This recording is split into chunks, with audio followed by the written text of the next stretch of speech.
Welcome everyone. Thank you for joining us this Thursday morning for our webinar on why should you use e-learning. I'm Raf Dolanowski. I'm here, the head of client solutions here at Pure Learning, and I will be talking through the topic of Good morning everyone, and welcome to our webinar this Thursday morning. We'll be covering the topic of why should you use e-learning, and just unpacking, I guess, some of the reasons and common benefits e-learning can bring to organizations. First off, introductions and formalities.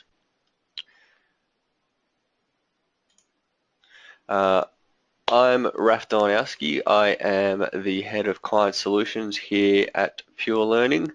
Ultimately, my job is to help educate our clients and the wider e-learning community around our thoughts on what e-learning is, what it isn't, and I guess, how to best utilize it within an organization. And my background has been the development of e-learning for the last 8 odd years. In terms of formalities, so we very much encourage any questions you have. Please post them using the question system, but we will have an opportunity at the end of the session to have more formal questions, and so I'll be able to hear from you then. And for those of you who haven't joined one of our webinars previously, you'll see that we have, I guess, quite a casual and informal approach to how we like to present these. We're just here to, provide a bit of information and not take things too seriously.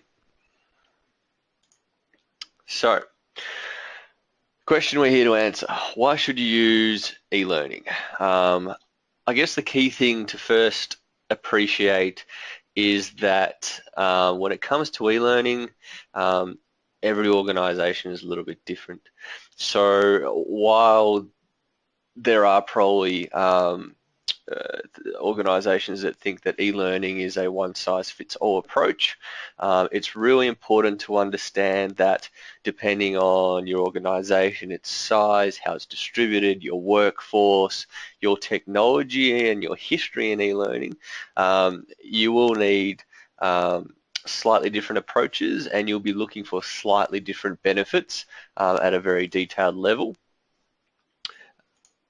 However, there are some overarching benefits that pretty much any organization can expect if they roll out a really effective e-learning strategy. And that's really what we'll be focusing on today, those high-level benefits that no matter what the organization is, they can definitely expect to be getting some of these through the use of e-learning as part of their L&D strategy.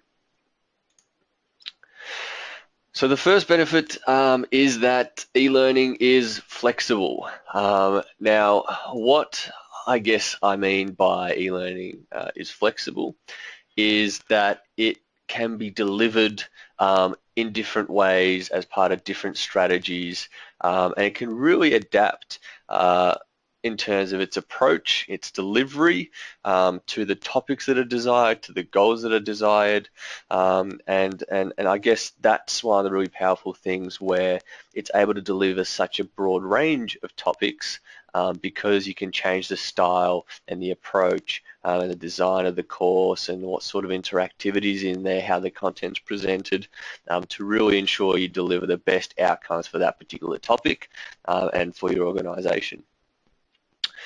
Another obvious one is it's very flexible because it's very easy to adapt and keep up to date. So I guess if we compare this to its face-to-face counterparts, if there is a change to face-to-face training, usually that involves updating printed materials, having to make sure that all the old printed materials are pulled out of circulation, the new ones are distributed. Then there's a component where you have to retrain the trainers just to make sure they are across whatever those changes are. And it becomes quite a big logistical investment, I guess, to ensure that that training, if it's delivered face-to-face, will be the most current and deliver the right messages, and obviously then being able to redistribute that to your learners. It's a whole nother thing where potentially you have to roll out new face-to-face training, and it's a really big exercise. When it comes to e-learning, it's simply a case of either going to your provider, or if you've got the capability in-house, you edit the one resource, you re-upload it to your LMS, and you can immediately distribute it to your learners, which means it's so much easier to ensure that your learners are accessing the correct version. They have very quick access to the latest version, and from a logistics perspective, reprinting thing, that just doesn't exist. It's a really easy way of updating the content, popping it online, redistributing it, and you're pretty much ready to go. A lot less, I guess, headaches around having to ensure materials are up to date and all that sort of thing. The other thing that makes e-learning very adaptable and flexible to your needs is it's not just a case of what you use, but also how you use it. So when we talk e-learning, one of the things to understand is e-learning is not just courses. E-learning can be courses, I guess, in its traditional sense. So, something 20, 30 minutes, a learner sits down, they commit to doing it, and they sort of complete it in that sort of space.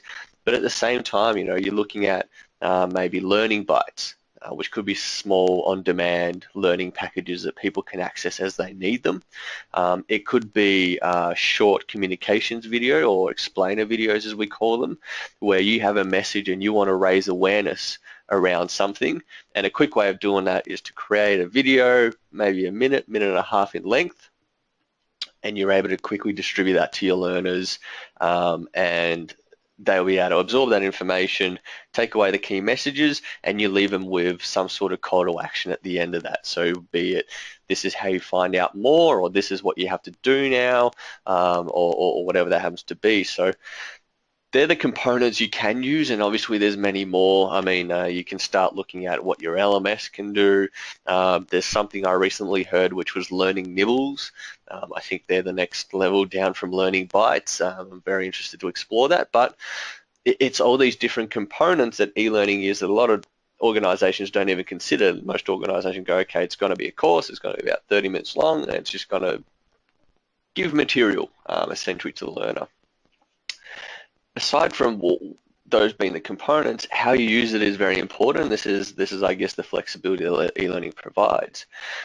You can either provide the training as a push approach, so you have e-learning solutions that you allocate to your learners, and you give them a set time frame to consume that content, and sort of that's the push. You can also apply a pull approach, where you give access to your learners to a library of content, and as they're going through their day-to-day, they're able to identify where their knowledge gaps exist, and then they're able to go out and seek the information and the e-learning that will help them fill those knowledge gaps. Or if it's something that they're interested in, they're able to professionally develop themselves, and it allows them to be in control of what they access, and it becomes a bit more of a pull approach. So the way you use it does change, and again, you can use e-learning as part of performance management, or upskilling, or driving performance across a wider team. What you're trying to achieve will dictate what you do, but the flexibility there being that you can use e-learning in all those approaches, and you can use them in multiple approaches. So for example, with compliance training, you may have a campaign where you roll out that training to all your learners in a certain month, or over a few months, whatever that looks like. And then for people who perhaps have demonstrated that maybe that message wasn't quite absorbed, you can follow up and reallocate that material to them again, so they've got a bit of a refresher piece, and ensuring that they're getting those messages. Sort of to that point, e-learning is on demand.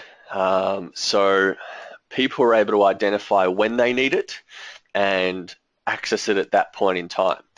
People can access it when they want to, where they want to, and how they want to, which is really important. I guess if you look at how people consume information in today's age, let's take my example. I'll wake up and the first thing I'll do after having a coffee is I'll probably jump on my phone and check all my emails.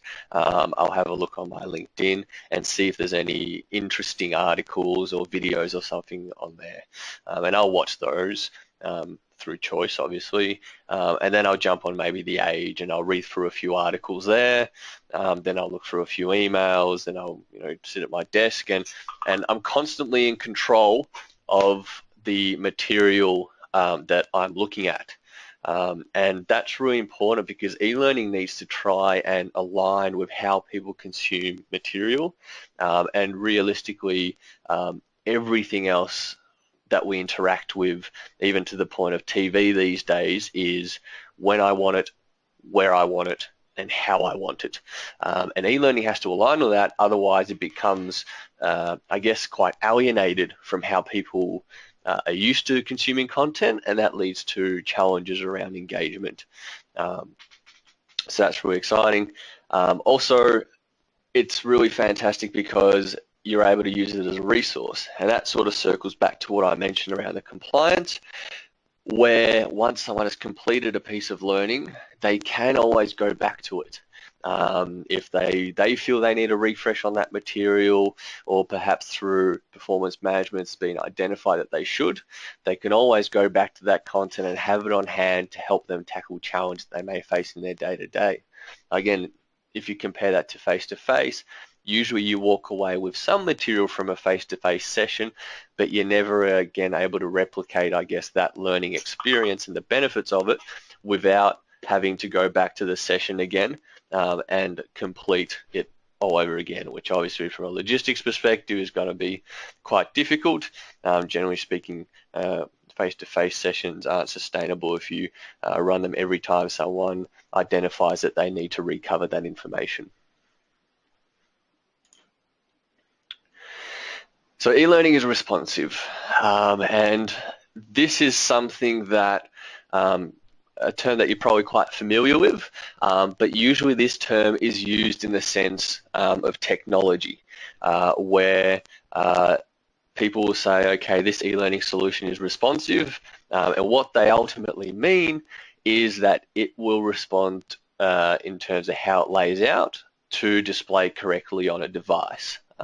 So it will work on desktop, it'll work on tablet, and it'll work on smartphone. So from a technology perspective, that's one side of things.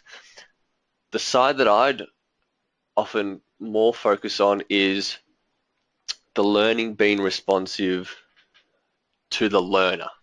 And what that means is, generally speaking, one size does not fit all. And this is something we've touched on in a previous webinar, but when it comes to learning and when it comes to e-learning solutions, one size does not fit all. And that's at an organizational level, but also on an individual level. If you have one person at an organization completing a piece of learning, they will get different things out of it than someone else. They've had different experiences, they have different levels of knowledge on a topic, and they have different interest levels in that topic. And what e-learning can do is it can adapt to that particular learner's needs. So rather than force feeding a learner all the information on a topic, assuming that they have no prior knowledge, we're able to design solutions where e-learning identifies knowledge gaps and then provides the information to the learner. And if the learner is able to demonstrate that they have a particular piece of knowledge we want to communicate to them, then there's no point in serving it up, so we can bypass that piece of knowledge. Ultimately, the goal is it gives learners what they need, and that ensures that they're engaged with it and they find it a lot more relevant versus, I guess, in a traditional face-to-face. Doesn't matter where the knowledge is in the room because there's so many people with differing levels. The session is going to run the same way each time and not particularly be tailored to one individual's learning style or their particular needs or their knowledge.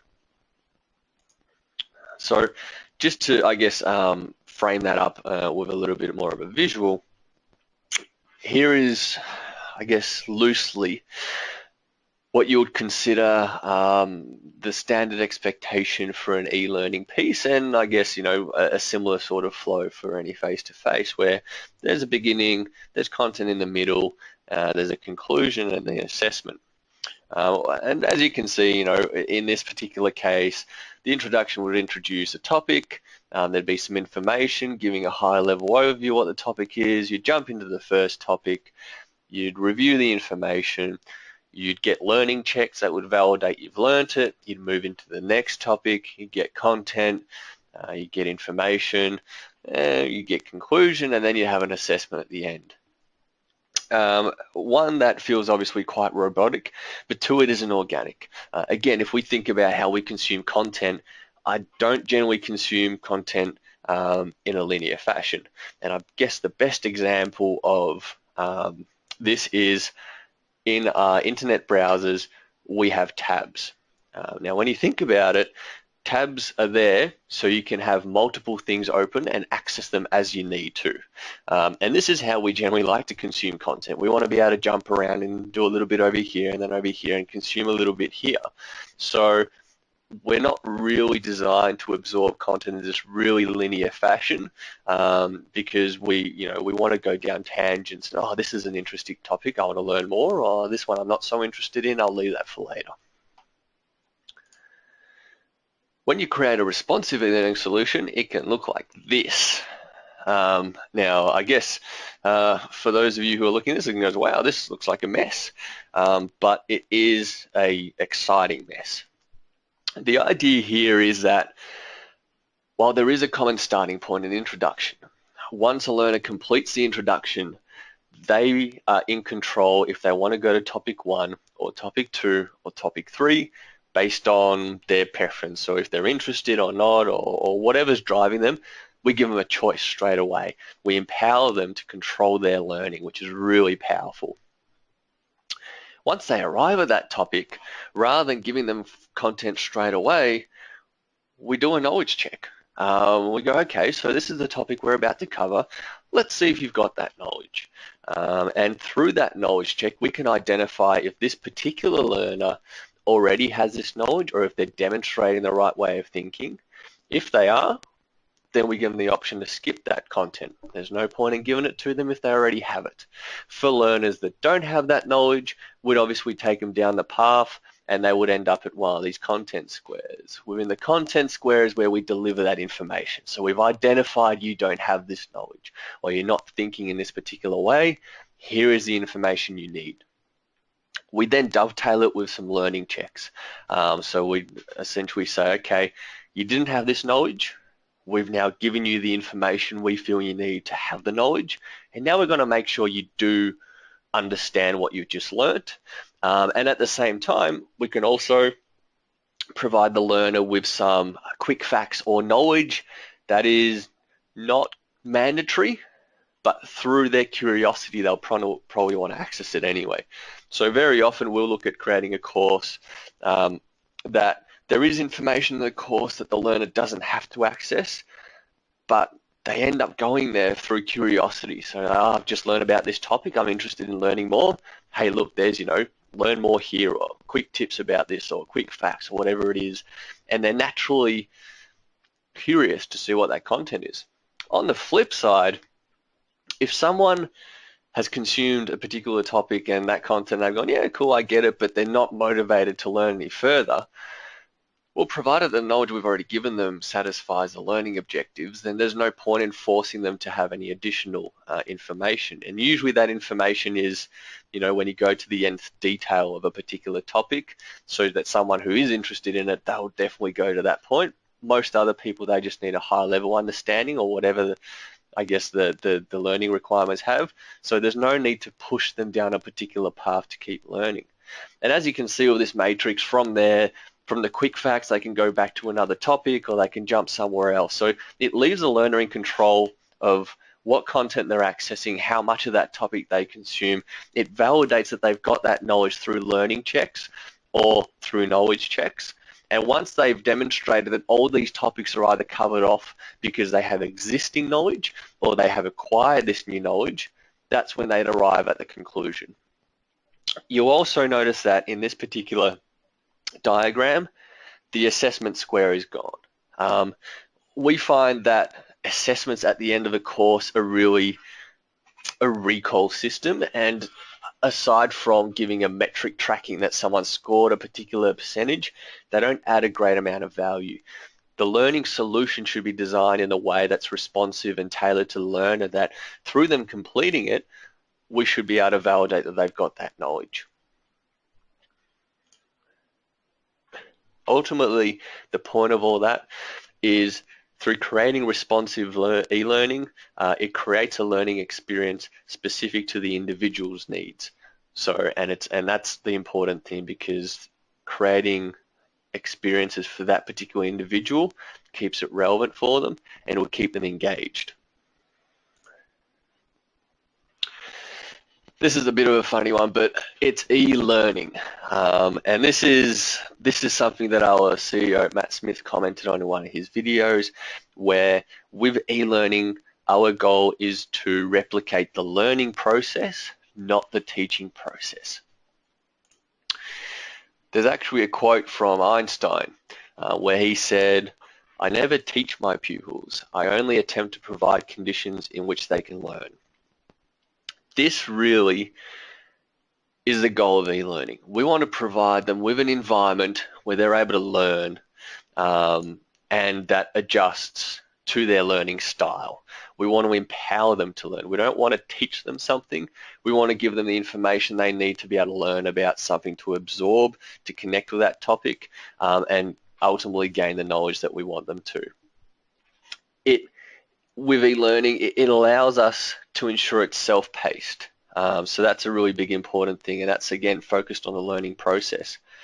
For example, if I get a new gadget of some sort, so let's say a GoPro, the first thing I'll do is not read the manual. The first thing I'll do is go on YouTube and find out how to use this. And then I'll go to, okay, let's say first video is going to be, how do I change the quality of the video? I'll look that up on YouTube, and based on the tutorial or the how-to video I find there, I'll assess, okay, do I have the knowledge to complete this, or do I need more information? Or if that video goes really quickly, I'll play it a few times, or I'll slow it down, or I'll pause it. That's exactly what we can achieve with e-learning. Because it's unique to that particular person and they're completely in control of their experience, if they want to revisit a section, they can. If they want to progress through a section a bit slower, they can. If they want to access more information, they can. So that's one of the really powerful things about e-learning, and that's the benefit it provides a learner, is it's all about them and it's all about their learning experience, and it's about being responsive to their particular needs, and it's about giving them an environment in which they're comfortable to explore, and I guess they're not under stress to learn. One of the things we find within face-to-face sessions is if someone starts to fall behind, they're not going to raise their hand and try and slow down the session for everyone else. They'll just keep falling behind, and then they get stressed, and then they get disconnected and they don't learn. Another thing about e-learning is it's immersive, and we've got a little character here in a virtual headset. Now, I don't mean that e-learning is all about virtual reality and simulations and all that. What I do mean is we are able to provide a safe environment and a safe, immersive environment for a learner to do things that they wouldn't be able to do in the real world, through purposeful interactions, and also spark their curiosity. So what I mean by there, for example, if we were to look at a soft skills course, so around maybe customer service, handling objections. In that e-learning solution, because there's no significant consequence to getting something wrong, a learner will explore what the wrong option is, what the right option is, what the consequences of those options are, and they'll learn a lot more through being able to see what the consequences are versus if they just went down a pathway of getting things right, or if they just went down a single pathway as they would potentially in a face-to-face session. The key thing here is to ensure that the interactions are purposeful, and this is something we've touched on in a previous blog. There's no point in putting interactions in that the learner doesn't know why they're there, because it's just going to distract the learner from the learning itself. So we want to ensure that if we're creating an interaction that's deciding on what state you should be when you're about to approach a customer, designing it in a way that the learner goes, okay, I understand why I'm answering this question in a particular way. And that ensures that they're not distracted by the learning itself. They're focused on being able to make these decisions, employ critical thinking, and keep going through that course. Sparking curiosity is another thing, and I've mentioned that in, I guess, the structure side of things. But when a learner is really immersed in a course, they're going to want to explore it to its fullest. They're going to be enjoying the experience, and that's where they'll start, going off on little tangents or testing what happens if I do this. So rather than just being motivated to complete something as soon as possible, they'll want to find out, okay, well, what happens if I've got this particular scenario and I choose the wrong option? Does that lead to a consequence further down the line? Or if there's additional information, they're more likely to read that information because they will have absorbed the information up until that point, they would have enjoyed it, and then they'll want to keep going and learning. The final point, and this is one that generally speaking isn't a big thing we push out there, but e-learning is very economical as a way of training staff. The reason for this is you create it once and you can use it multiple times, which is something that can't be said for face-to-face training, where every time you want to put people through a training, you go through the same exercise of setting it up. With e-learning, there's an investment at the start to create a particular solution, but then you can put all your stuff through it in one sitting. When you get new starters, you can put them through. If you need a refresher, you can put them through. You can use it as many times as you want, and the learning experience will always be consistent, and there won't be an additional cost. To that point, there's also no hidden costs.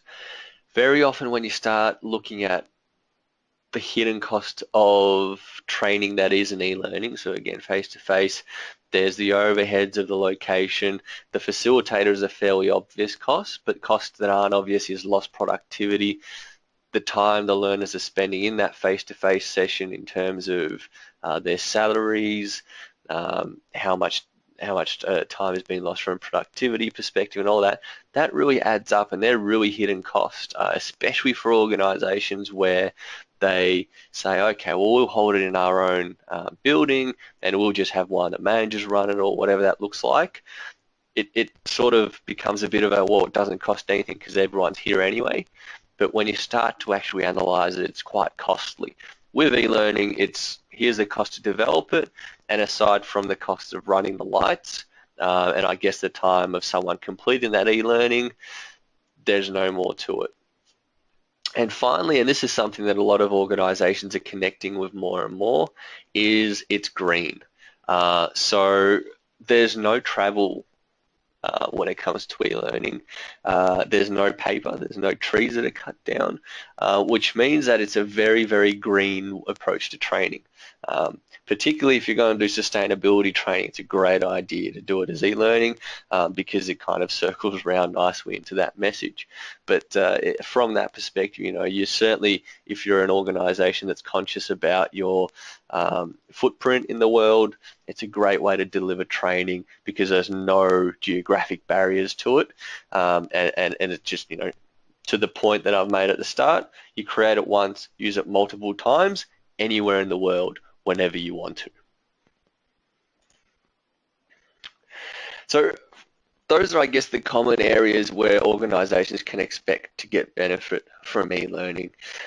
Once you start to dive down into each individual organization and what their needs are, you identify their specific benefits. And I guess this is the goals for the e-learning. So working out what exactly you want to achieve. But the stuff we've covered off in this session is really focusing on the high level. What are the things you can absolutely expect e-learning will deliver to your organization?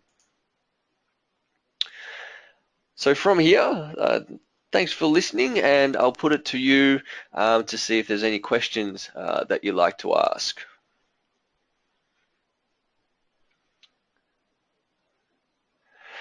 Okay, so we've got one question, which is any thoughts on integrating social learning with e-learning? Great question, and I do want to, I guess, unpack this a little bit more. So social learning is something that comes up quite a lot in today's e-learning landscape. And generally speaking, the understanding there is that it's all about technology. So, using social technologies to get people to connect and talk about a particular piece of e-learning. What you need to do is take one step back, and social learning has been around a lot longer than Twitter has, certainly a lot longer than Facebook, and to be completely honest, it's probably the most fundamental way pretty much I think all species really learn. Social learning is where you see someone else do something and you learn from them, or you interact with someone else and you learn from that interaction. So at its core, I mean, this is how we're designed to learn, really. As people, in prep and whatever, you'll see that little Timmy was running and he tripped over that branch. When you're running, you're going to jump over the branch because you've seen it. And that's social learning. So from that perspective, absolutely, social learning should be implemented as part of e-learning because it's such an organic way for us to learn. And very often with e-learning solutions, we try to replicate a bit of that. So that's why we use situational learning checks and scenarios and all that sort of thing, because it really replicates that learning style.